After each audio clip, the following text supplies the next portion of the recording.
there's one thing everyone knows about Wicked, it's, well, exactly 3 or 4 really memorable songs that if you had a theater kid in your life in the early 2000s, you heard to the point of memorization. But, you know, Hamilton wasn't coming out for another decade, so at least it wasn't anything from fucking Rent anymore. But if there's 2 things everybody knows about Wicked, it's that only the first half of it is actually good. Mostly that's because the first half is where the majority of those really memorable songs are all front-loaded, but also it's where the narrative is just kinda better. It's more of a simple, streamlined, 2-character double act. The tedious world-building and alt-universe Wizard of Oz retcon stuff that's the most awkward part of this whole endeavor is mostly just background, and all the boring supporting characters are just, yep, supporting. The 2 girls with big voices can just belt loud songs back and forth at each other, and that's the only reason anyone gives a damn about this 20 years later in the first place. Look, I'm evil, but I'm actually nice. Hopefully, society won't make me regret that. I'm pretty, but I'm actually kind of a bitch. Hopefully, society will make me regret that. I'm Jeff Goldblum. Eventually, I want to play every weird guy exactly like this, but I aged out of being Willy Wonka, so I'm here instead.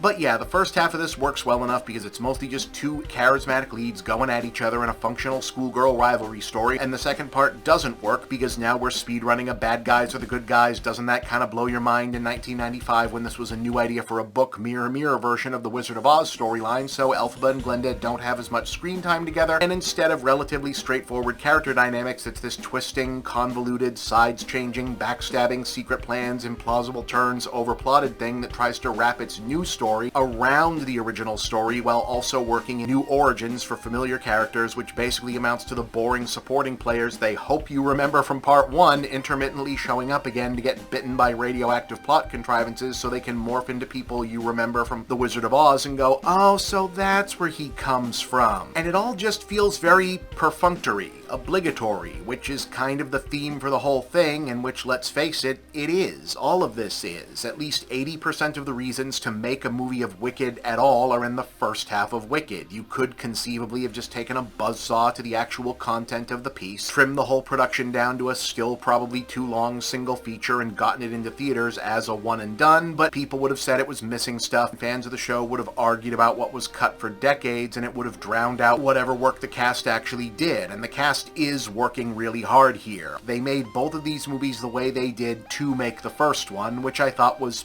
fine because that's the one people care about. Whereas this one feels exactly like what it is. Lots of people marking time until Cynthia Erivo gets to do no good deed. And she does. It's the highlight of the movie, and it's supposed to be. Yes, they did add a new let's try and qualify for a Best Original Song Oscar to this one, and it's hilariously easy to pick it out even if you don't know the musical by heart. This also means that this one has that we know the movie doesn't work problem of some random moment suddenly being shot like horror or action scenes, even though it's not really the tone, because they know they can cut it different for the trailers, and those are always fun to look for. Like, there's this whole part where Glinda and Elphaba start doing quarterstaff fighting moves, and in the movie it's played for a comedy beat. Like, what are they even doing? Because they're actually just kind of slap fighting, because the movie also can't decide if everyone in Oz is either an old baby or a teenage adult, but in the previews they use these shots like it's supposed to be an actual battle, and yeah, that's what you do when there's not enough movie in your movie.